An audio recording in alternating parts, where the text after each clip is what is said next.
আসসালামু আলাইকুম ওয়া রাহমাতুল্লাহি ওয়া বারাকাতুহু।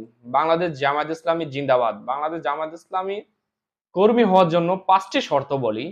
১ নম্বর হচ্ছে ব্যক্তিগত রিপোর্ট রাখা।